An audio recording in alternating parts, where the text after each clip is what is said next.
হ্যাঁ, সুপ্রিয় শিক্ষার্থীরা, আমরা এই মুহূর্তে যে যেখান থেকে সংযুক্ত হইতে পারছি সবাইকে সুস্বাগতম। আর তোমরা দশম শ্রেণীর যারা পরীক্ষার্থী, তাদের ইতোমধ্যে তোমরা হয়তো জানছো তোমাদের পরীক্ষা জুলাই হতে যাচ্ছে। সো মোটামুটি প্রস্তুতি সবার আছে। আর গত ক্লাসে আমরা কি পড়ছিলাম কারো কোনো মনে আছে কিনা? আমি অলরেডি বাইরে ছিলাম, যার কারণে আমার হয়তো বা মনে নেই। এখানে স্নিগ্ধা ছিল গত ক্লাসে। স্নিগ্ধা, হ্যালো। তো আমাদের আজকের আহ, নমুনা প্রশ্ন হচ্ছে গত ক্লাসের সাথে সামঞ্জস্য রেখেই একটা সৃজনশীল প্রশ্ন। পরবর্তীতে যাব আমরা আরেকটা আইটেমে। তো এই গত ক্লাসের সাথে সামঞ্জস্য রেখে একটু ব্যতিক্রম ধর্মী, একেবারে হুবহু প্রশ্ন হয় না, কারণ আমার পক্ষে এই ধরনের প্রশ্ন খুবই কম হয় একই প্রশ্ন। তো এই হচ্ছে ফ্লোরিন পরমাণু, তার এটা হচ্ছে পারমাণবিক সংখ্যা, এটা হচ্ছে ভর সংখ্যা, এর ব্যাস হচ্ছে 10 মিটার। আর নিউক্লিয়াসের ব্যাস, তাহলে এর দুইবার লেখা লাগে না, নিউক্লিয়াসের ব্যাস হচ্ছে 10 × 14 মিটার। নাও কোয়েশ্চন হচ্ছে 3 নম্বর প্রশ্ন হচ্ছে উল্লিখিত পরমাণুটির নিউক্লিয়াসের প্রকৃত ভর কত? তার নিউক্লিয়াসটার যে প্রকৃত ভর কত লেখো। 3 নম্বর প্রশ্ন, উল্লিখিত পরমাণুটির পরমাণুটির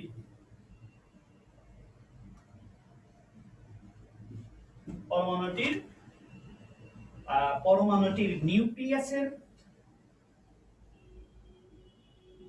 আমরা এখানে দুইটা বলতে পারি, উল্লিখিত পরমাণুটির নিউক্লিয়াসের প্রকৃত ভর কত? নিউক্লিয়াসের প্রকৃত ভর কত?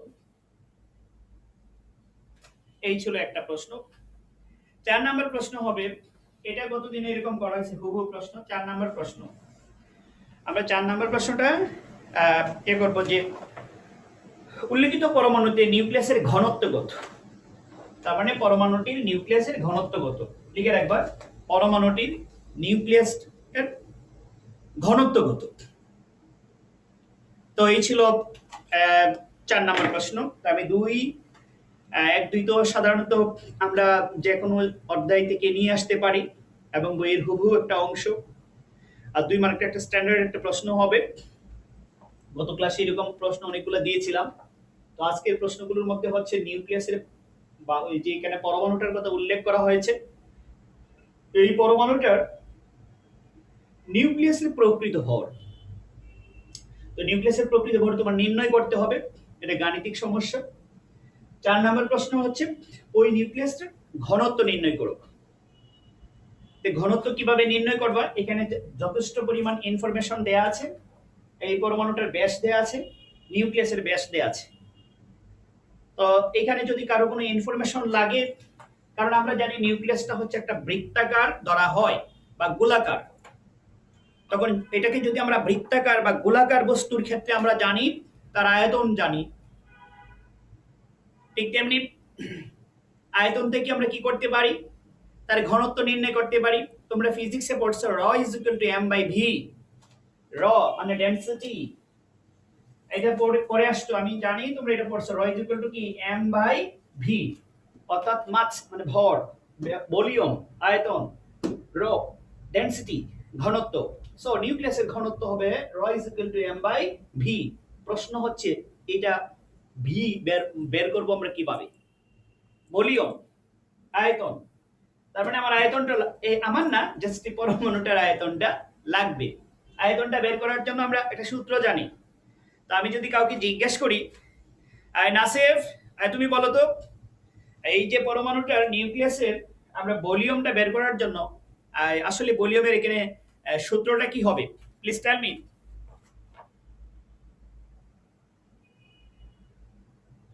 নাই। তারপরে এই তোমরা কথা বলতে হবে তো, yes or not, very good, কোনটা তো বলতে হবে, এমন না। আর একটু সবারই বলতেছি, আমরা সবাই জানি গোলাকার বস্তুর আয়তন হচ্ছে 4/3 পাই আর কিউ।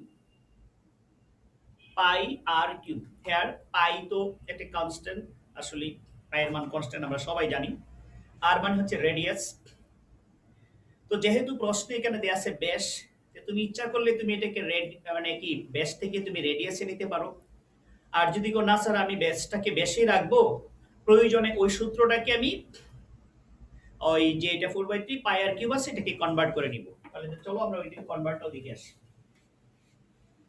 এখানে দেখা হচ্ছে এটা ফিজিক্সে প্রথমতই পড়ানোর কথা পরিমাপ অধ্যায়ের ক্ষেত্রে, যে 4/3 পাই আর কিউব, এটাকে আমরা ইচ্ছা করলে লিখতে পারি যে 4/3 আছে, থাকলো অসুবিধা নাই।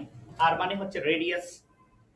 আমরা জানি ব্যাসার্ধ হচ্ছে ব্যাসার্ধ মানে ব্যাসের আমরা বলি যে ব্যাসার্ধ, তো ব্যাসের অর্ধেক।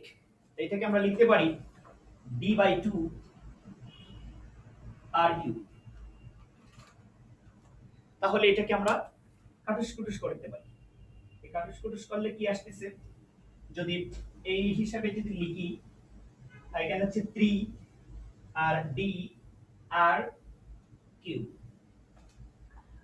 এখানে হইল কত 2, মানে 2d আর কিউব লিখতে পারো, তুমি সরাসরি মান বসাই দিতে পারো। তো এই গেল। আর যদি কোন আমার রেডিয়াস যেটা আছে এটাই ব্যবহার করব, এটাই বলো। আমার কাছে মনে হয় না এটাকে সময় নষ্ট করার। কিভাবে আনসার করবে একটু দেখো, আমি একটু জাস্ট দ্রুত বলে দিব। প্রশ্নের মধ্যে উল্লেখ করা আছে যে 3 নাম্বারটা তো সবাই পারবে, গত ক্লাসে এটা আমি পড়াই দিছি। ফ্লোরিন পরমাণুর ব্যাস দেয়া আছে, পরমাণুটার ব্যাস দেয়া আছে। পরমাণুটার ব্যাস হচ্ছে 10 টু দি পাওয়ার মানে 10 ইনভার্স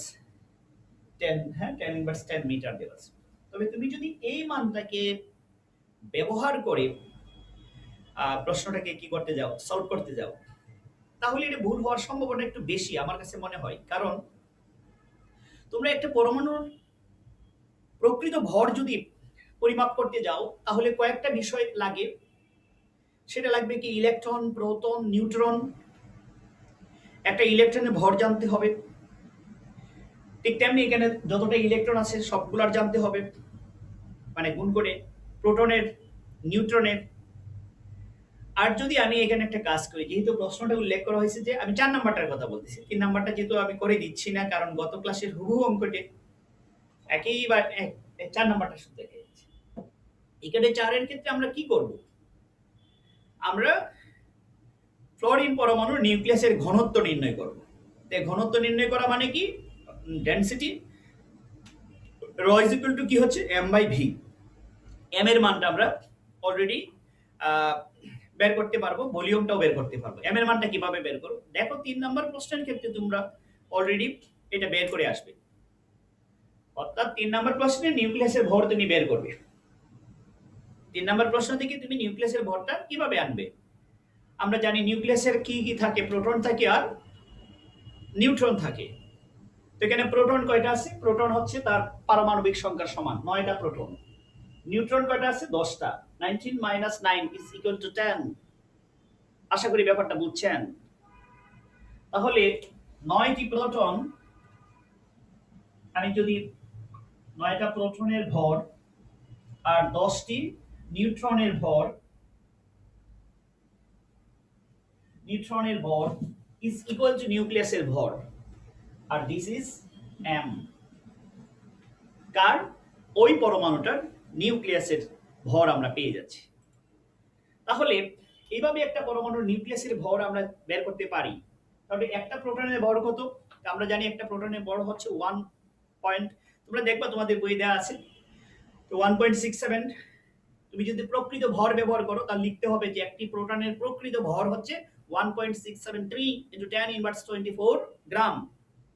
দেন 9টা প্রোটনের ভর গুণ করবা, তোমার দরকার নেই ক্যালকুলেটরে গুণ করবে। 4 নাম্বার এরপরের স্টেপ 10টি নিউট্রনের ভর। আমরা জানি একটা নিউট্রনের ভর হচ্ছে 1.675 10⁻²4। দেন 10টার, তার মানে কি হবে 10⁻²4 থেকে 1 কমে যাবে। আচ্ছা যাই হোক, তোমরা গুণ করে দেখবা, আমার হিসাবটা বাদ দিই। তো যেটা হবে এটা হচ্ছে m। তো আমাদের আসলে কি হচ্ছে, 3 নাম্বার প্রশ্ন থেকে আমি m এর মানটা পাবো। এটা তো আমরা তো শর্টকাট করে বের করতে পারি। তো m এর মানটা তুমি পাবে এটার 3.158 আর এটার আসতেছে 26। তুমি যদি কেজিতে না নিও, তুমি যদি গ্রামে রাখো তাহলে 10 ইনভার্স 23 গ্রাম আসবে। তাহলে আমি লিখি এম এর মানটা 3 নং হতে লিখবে। এটা গ হতে পাই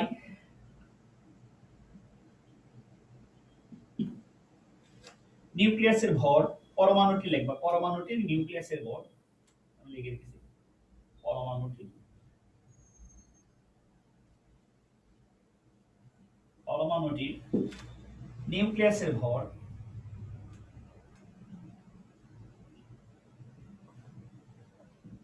পরমাণুটির নিউক্লিয়াসের ভর আসবে 3.1538। তোমরা বের করে দেখবা। 3.1538 into 10 ইনভার্স 23 গ্রাম। এভাবে তোমরা অসংখ্য প্রশ্ন সাজায় নিতে পারো। প্রোটন নিউক্লিয়াসের ভর বের করলা, একটারে সরিয়ে দিলা, অন্যটা বের করলা, এভাবে সাজায় নিবা। হ্যাঁ, তাহলে উপকার কি হলো? প্রশ্ন আসলে আসুক, না আসলে নাই, তুমি এটার ভিতরে যে মেকানিক্যাল বিষয়টা তুমি জানতে পারলে। আর ইন্টারমিডিয়েটে উঠে এই ধরনের মানে এই ধরনের অত সোজা প্রশ্ন থাকে না আসলে, আর একটু স্ট্যান্ডার্ড প্রশ্ন থাকে। তো তোমরা এটার অংশ থেকে অবজেক্টিভ প্রশ্নগুলো অলরেডি সলভ করতে পারবে। ইলেকট্রন, প্রোটন, নিউট্রন সম্পর্কে ধারণা হয়ে যাবে। সেই সম্পর্কে এটাকে ম্যাথমেটিক্যাল টার্মগুলো তোমার পরিষ্কার হয়ে যাবে। আর সাথে এখানে একটা প্রশ্নকে আমরা কতভাবে যে না চাইতে পারি সেই সম্পর্কে তোমার একটা ধারণা অর্জন হয়ে গেল। আচ্ছা, আমি আসতেছি যে আমরা এটা হচ্ছে নিউক্লিয়াসটি, মানে পরমাণুটির নিউক্লিয়াসের ভর। ভর মানে হচ্ছে মাস, এম এস এস মানে মাস মানে হচ্ছে ভর।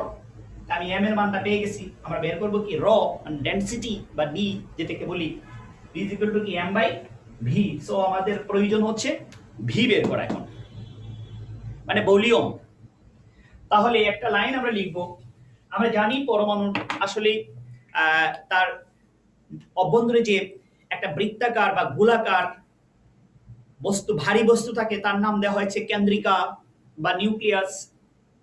তাহলে এই ক্ষেত্রে আমরা নিঃসন্দেহে বলতে পারি পরমাণুটির কি বলবো, যে নিউক্লিয়াসের আকৃতি গোলাকার ধরে। কারণ গোলাকার তো আমরা ধরতেই পারি, কারণ এর অভ্যন্তরে কি আছে, নিউক্লিয়াস আছে, একটা গোলাকার। প্রশ্নই বলা আছে পরমাণুটার কেন্দ্রে আসলে কি ইলেকট্রনগুলোর বৃত্তাকার পথে ঘূর্ণায়মান থাকে।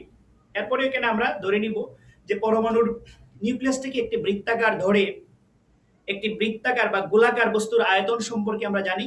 একটি গোলাকার, একেবারে বৃত্তাকার বলা হচ্ছে না এখানে, একটি গোলাকার বস্তুর আয়তন হচ্ছে 4/3 পাই আর কিউব। তাহলে আমরা বলবো গোলাকার বস্তুর আয়তন, আয়তন মানে volume, v is equal to 4/3 pi r cube. তো সো আমাদের এখানে রেডিয়াস প্রশ্নে উল্লেখ করা আছে, যেহেতু নিউক্লিয়াস প্রশ্নে নিউক্লিয়াসেরটা দেয়া আছে। আমি পরমাণুটা ব্যবহার করব না, কারণ পরমাণুটা ব্যবহার করতে গেলে ইলেকট্রন, প্রোটন, নিউট্রন তিনটা অ্যাপ্লাই করতে হবে। হুদাই অযৌক্তিক সময় নষ্ট না করে যৌক্তিক গাণিতিক সমস্যাটা করে ফেলি। এগুলা আমাদের জন্য সময় নষ্ট করার জন্য দেওয়া। তাহলে এটা আমরা অ্যাপ্লাই করব। তাহলে tan ইনভার্স ব্যাস দেওয়া আছে এখানে, আর এখানে কি আছে, রেডিয়াস। ব্যাসটাকে আমরা রেডিয়াসে কনভার্ট করতে গেলে কি করতে হবে, 2 দ্বারা ভাগ করব। আমরা তো সবাই একটা বিষয় জানি, যদি হয় এটা একটা বৃত্তাকার বস্তু বা সার্কেল যদি বিবেচনা করি, দিস ইজ সেন্টার। নাও এই হচ্ছে রেডিয়াস। আর যদি এটাকে রেডিয়াস এইখানে যদি পুরোটা হয়, তাহলে এটা হচ্ছে ডায়ামিটার। ডায়ামিটার মানে ডি, ডায়ামিটার মানে ব্যাস। তো ব্যাসের অর্ধেক যদি হয় তাহলে এটাকে ব্যাসার্ধ। ব্যাসার্ধ আমরা বলি না, এটাকে এক কথায় প্রকাশ হয় ব্যাসার্ধ।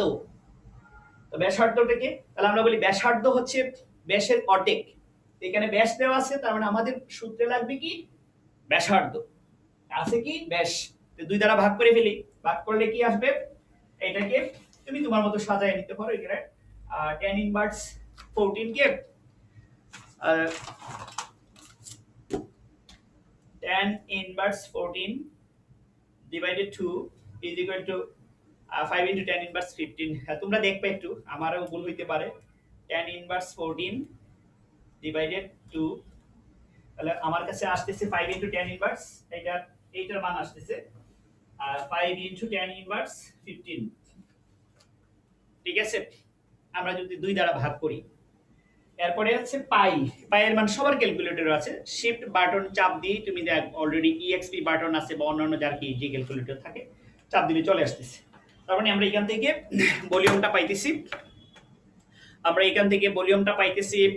যে পাইয়ের মানটা যদি ভারতীয় যে মানটা ব্যবহার করেছে 22/7 ইউজ করে আমরা পাবো 5.23 tan ইনভার্স 43 আসবে, মানে তাহলে 5.23 tan ইনভার্স 43 m কিউব হবে। ভলিউমের একক কি? ঘনমিটার, ঘনসেন্টিমিটার, এগুলো হবে। তাহলে আমরা পেয়ে গেছি 5.23 tan ইনভার্স 43, কম বেশি হইতে পারে, তোমরা নিজেরা দেখে নেবে, অসুবিধা নাই। তাহলে আমরা পেয়ে গেছি কি পাইলাম, m এর মান পেয়ে গেছি, v এর মান পেয়ে গেছি। সো নিঃসন্দেহে আমরা কি বের করতে পারি এখন, তার ডেনসিটি বা ঘনত্ব বের করতে পারি। উই নো ডেনসিটি, তাহলে ডেনসিটি র র তুমি ইউজ করতে পারো, মানে যদি মনে করো না আমি র ফিজিক্সে অ্যাপ্লাই করি, এখানে আমি র ইউজ করব না, ডেনসিটি মানে ডি, নো প্রবলেম, তা ডি ইউজ করতে পারো। ডি র ইজ ইকুয়াল টু কি m বাই v, মানে m মানে ভর, বাংলা ইংরেজি দুইটাই মিলে লিখি, ভর মানে m বাই v মানে আয়তন v। নাও মানগুলো বসাও, বসাইলে পরে আসবে যে রেজাল্টটা আসবে সেটা হচ্ছে 5.238 tan ইনভার্স কত আসে, আসলে একটু দেখি আমি কত আসে, তোমরা একটু দেখো তো কত আসে কেন, 16 কেজি পার মিটার কিউব। এখানে একটা কথা আছে, আমি আসলে যে সবাই একটু দেখো, আমরা যে একটা একক ভরটা যেটা রাখছি না, তো এখানে ভর আসলে কি, যে রর এককটা এটা রাখতে হয় কেজিতে, আর আয়তনটা হচ্ছে মিটারে, তাহলে কেজি পার মিটার কিউব হয়। কিন্তু আমরা যে ভরের মানটা বের করে রাখছি, ভরের মানটা আসলে তৃতীয় মানে 3 নাম্বার প্রশ্নে যেটা পাবো, যে পরমাণুটি নিউক্লিয়াসের ভর এখানে হচ্ছে গ্রাম, নিউক্লিয়াসের ভরটা হচ্ছে কত গ্রাম, এটাকে কেজিতে নিতে হবে, না হলে এটা একই একক হবে না। কেজিতে নিতে গেলে কি ওরা 1000 দিয়ে ভাগ করা লাগবে, 1000 দিয়ে ভাগ করলে এটা কত হয়ে যাবে, 26 হয়ে যাবে, এটা শূন্য। তাহলে রেজাল্ট কি আসবে, 3.1538 tan ইনভার্স 26, মানে গ্রামটাকে তুমি কেজিতে নিবা। কেন কেজিতে নিবা, কারণ একক তো রাখতে হবে। আমরা জানি ঘনত্বের একক কি, kg per metre cube, kg per metre cube, আমি এখানে গ্রাম পার মিটার কিউব ব্যবহার করলে ভুল হবে, তখন তার রেজাল্টটা আসবে কেজি পার মিটার কিউবে আসবে 6.02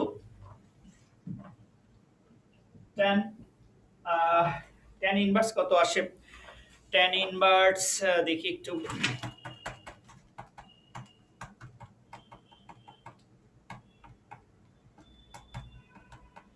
Hmm, 6.02 10 to the power 16 আর 0 to 10 to the power 16 kg per metre cube, এই হচ্ছে ঘনত্ব।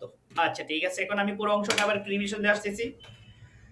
প্রশ্ন ছিল এক ফ্লোরিন পরমাণুর একটা আইসোটোপ দেয়া ছিল, ফ্লোরিন পরমাণুর যে পরমাণুটার ভর সংখ্যা হচ্ছে 19, এই পরমাণুটার ব্যাস দেওয়া আছে 10 টু দি পাওয়ার মানে 10 ইনভার্স 10 মিটার, নিউক্লিয়াসের ভর ছিল মানে এখানে ছিল কি নিউক্লিয়াসের ব্যাস ছিল 10 ইনভার্স 14 মিটার, এই ছিল উদ্দীপক যা আমরা একটু আগে লিখে দিয়েছি। তো এখানে প্রশ্ন ছিল 3 নাম্বারটা, এই পরমাণুটার নিউক্লিয়াসের ভর কত, তুমি নিউক্লিয়াসের ভর কিভাবে বের করবা, তুমি লিখবা যে আমরা জানি নিউক্লিয়াসে বিদ্যমান হচ্ছে প্রোটন আর নিউট্রন, উদ্দীপকে উল্লেখিত পরমাণুটার প্রোটন সংখ্যা হচ্ছে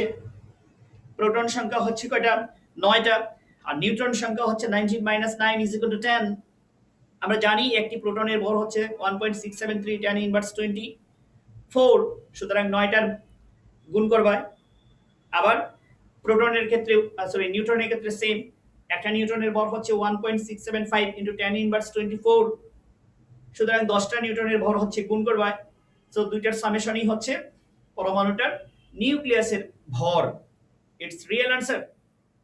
3 নাম্বার প্রশ্ন সলভ। 4 নম্বরে যাচ্ছি। প্রশ্নটা ছিল এই যে নিউক্লিয়াসের ঘনত্ব কত বা ডেনসিটি, এই পরমাণুটার নিউক্লিয়াসের ডেনসিটি কত। তা আমরা জানি ঘনত্ব মানে হচ্ছে কি আয়তন বাই ভর বাই আয়তন। ঘনত্ব মানে কি আমরা জানি density is equal to m by v। So m হচ্ছে আমরা 3 নাম্বার প্রশ্নে পাবো, সেটা গ্রাম এ থাকলে এটাকে কেজিতে নিব আমরা। যেমন কেজিতে নিলে পরে তার ভ্যালু আসতেছে 3.153 tan ইনভার্স 26, তখন এককটা হবে কেজি বা কিলোগ্রাম। পরে ভলিউমটা বের করতে হবে। তা আমরা বলবো নিউক্লিয়াস হচ্ছে পরমাণুর অভ্যন্তরে, এটাকে আমরা গোলাকার ধরে আমরা জানি গোলাকার বস্তুর আয়তন হচ্ছে 4/3 পাই আর কিউব। প্রশ্নে দেওয়া আছে আর এর মানটা দেওয়া আছে, এটা হচ্ছে ব্যাস। তো তুমি কি করবে, ব্যাসার্ধ করে ফেলবা, 2 দ্বারা ভাগ করলে মান বসিয়ে দিলে হয়ে গেছে। এখন যাচ্ছি আরেকটা প্রশ্নে। কোয়ান্টাম সংখ্যা, হ্যাঁ একটু কষ্ট করে লিখবা, কোয়ান্টাম সংখ্যা কি? কোয়ান্টাম সংখ্যার আলোকে পরমাণুর ইলেকট্রন ধারণ ক্ষমতা নির্ণয় করো। প্রধান দুটি কোয়ান্টাম সংখ্যা তোমাদের শ্রেণী উপযোগী, অর্থাৎ n আর l, শুধু n আর l এই দুটি কোয়ান্টাম সংখ্যা হচ্ছে, একটা হচ্ছে প্রধান কোয়ান্টাম সংখ্যা আর একটা হচ্ছে কি সহকারী কোয়ান্টাম সংখ্যা। পেজ নাম্বার হচ্ছে 48, তুমি দেখো জি। তো আমরা তোমাদের পাঠ্য বই দেখো 48 পেজে সুন্দর দুটো বক্স দেয়া আছে, এরপরে লাস্টে লেখা আছে n + l এর নীতি। আচ্ছা এখানে তোমাদের বই আমি দেখবো একটু পরে আনবো। আচ্ছা শোনো, তো আমরা এখানে কি হচ্ছে যে এই রুল মাফিকে একটা পরমাণুতে তার কতটা ইলেকট্রন থাকতে পারে তার এই ধারণাটা পেয়ে থাকবো। তো এখান থেকে কিভাবে এই প্রশ্নগুলো সাজানো হয় গতদিন ক্লাসে দিয়েছিলাম, একটু দেখে রাখো।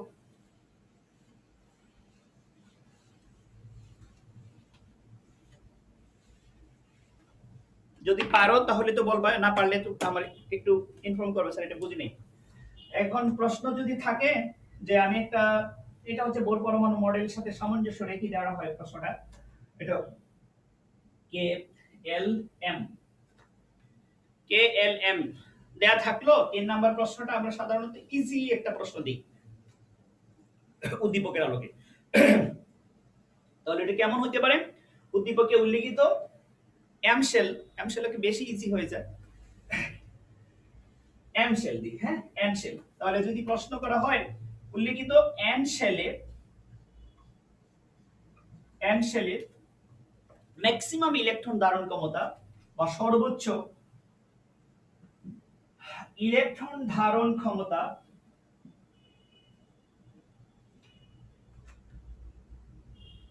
দুইটি কোয়ান্টাম সংখ্যার আলোকে বা প্রধান দুটি কোয়ান্টাম, এই দুটো আছে, তোমাকে প্রধান দুটি কোয়ান্টাম সংখ্যা বলতে পারে।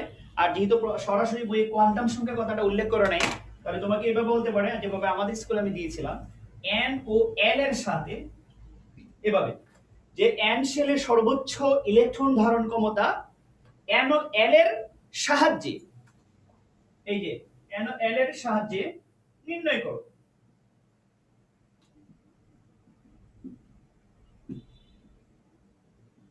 আচ্ছা এই ছিল প্রশ্ন। তার মানে এখানে কিন্তু n হচ্ছে প্রধান কোয়ান্টাম সংখ্যা আর l হচ্ছে সহকারী কোয়ান্টাম সংখ্যা। কিছু স্টুডেন্টের হয়তো বা প্রশ্ন থাকতে পারে, ও স্যার n ও l তো বুঝি না আমি। হ্যাঁ এরকম প্রশ্ন থাকলে আমার কাছে তো বলতে হবে, আমি বুঝি না। প্রশ্ন যদি না করে তাহলে তো তুমি হুদাই সময় নষ্ট করতেছে কেন? প্রশ্ন করতে হবে যে তুমি এটা জিনিসটা বুঝো না, এটা তো লজ্জার কোনো কথা না। আচ্ছা আমি একটু এই বিষয়টা একটু ক্লিয়ার করে নিতেছি। আমরা জানি শর্টকাট একটা আনসার হচ্ছে কোয়ান্টাম সংখ্যা কি। কোয়ান্টাম সংখ্যা হচ্ছে যে সকল সংখ্যা বা রাশির দ্বারা ইলেকট্রনের ত্রিমাত্রিক দিক বিন্যাস বোঝানো যায়। একটা ইলেকট্রন কোন দিকে আছে, কিভাবে ঘুরে, তার আবর্তনটা কেমন হবে, সবগুলো ধারণা পাওয়া যায় কোয়ান্টাম সংখ্যার সাহায্যে। এই কোয়ান্টাম সংখ্যা তোমাদের পাঠ্যবইয়ে দুটি অন্তর্ভুক্ত করা হয়েছে, তাহলে আমি দুইটার কথা বলতেছি। আমরা সাধারণত 4টি কোয়ান্টাম সংখ্যা পড়ি, প্রধান কোয়ান্টাম সংখ্যা, সহকারী কোয়ান্টাম সংখ্যা, ঘূর্ণন কোয়ান্টাম সংখ্যা, একটা হচ্ছে চৌম্বকীয় কোয়ান্টাম সংখ্যা, একটা হচ্ছে ঘূর্ণন। যে প্রধান কোয়ান্টাম সংখ্যা কোনটা, আমরা যদি একটু বলি, প্রধান কোয়ান্টাম সংখ্যা হচ্ছে এই যে শক্তি স্তরগুলো দিই আমরা অরবিট, যেটাকে বলি ইংলিশে, বাংলায় হচ্ছে ক্লাস করেন আমাদের সাউন্ড একটু আগে সুবিধা ক্লিক করুন ناخد شايف لازم ده জি না এটাগুলো সাউন্ড বন্ধ করে রাখেন। যাই হচ্ছে, এই যে ইলেকট্রন নিউক্লিয়াসকে কেন্দ্র করে যে, এই যে ধরো এখানে থাকবে ইলেকট্রন, প্রত্যেকটা শক্তি স্তরে ইলেকট্রন থাকে, এটা আমরা সবাই জানি, হ্যাঁ। কারণ নিউক্লিয়াসকে কেন্দ্র করে যে ইলেকট্রনের যে ঘূর্ণায়মান পথ বা রাস্তা, সেটাকে বলা হয় অরবিট বা শক্তি স্তর বা কক্ষপথ, বা এটাকে আমরা বলি orbit, O R B I T, orbit. এখন এই অরবিট গুলোকে একটা ডিজিট বা অঙ্ক দিয়ে আমরা প্রকাশ করি। এটা 1 নাম্বার, এটা 2 নাম্বার, এটা 3 নাম্বার, এটা 4 নাম্বার, এইভাবে কিন্তু প্রকাশ করি। এই যে ডিজিটগুলা, এই ডিজিটগুলাকে প্রকাশ করে, এইগুলোকে আমরা বলতেছি কি প্রধান কোয়ান্টাম সংখ্যা। n is equal to 1, এই যে n is equal to 1, n is equal to 2, n is equal to 3, তোমরা কিন্তু এগুলো ব্যবহার করে আসতেছো, লিখতেছো n is equal, মানে n লিখতেছো আবার 1 লিখতেছো, কিন্তু কি লিখতেছো তার বুঝতেছো না। ব্যাপারটা কি দাঁড়াইলো, আমরা কোন জিনিসটা বুঝছি না তাও বুঝছি না, এই ধরনের ব্যাপার। তাহলে n is equal to 1 2 3 4, n is equal to 4, তাহলে এই যে ভ্যালু বা মান বা ডাটা যাই বলি না কেন, ডাটা মানে সংখ্যার মাধ্যমে প্রকাশিত তথ্য, তাহলে আমি 1 2 3 4 লিখলাম, এই যে ডিজিট বা অঙ্কগুলো লিখলাম, এগুলোকে কি বলা হয়, প্রধান কোয়ান্টাম সংখ্যা। পরে আসতেছি সহকারী কোয়ান্টাম সংখ্যা, যেটা তোমার পাঠ্যবই দেয়া আছে, এল দেয়া আছে, এটা অনেকে মনে মনে ভাবে মনে হয় 1 দেওয়া না, এটা এল, এল মানে হচ্ছে সহকারী কোয়ান্টাম সংখ্যা। এন এর মানের উপর নির্ভর করবে সেটা কি, যে প্রধান কোয়ান্টাম সংখ্যাটার উপর নির্ভর করবে সহকারী কোয়ান্টাম সংখ্যা, সেটা কি। তো আমি এই সংখ্যাগুলো চাইতেছি না যে তোমাদের বই দিয়ে দুটো সংখ্যাগুলো কিছু নাই, জাস্ট পরিচয় করাই দিচ্ছি। n is equal to, যতই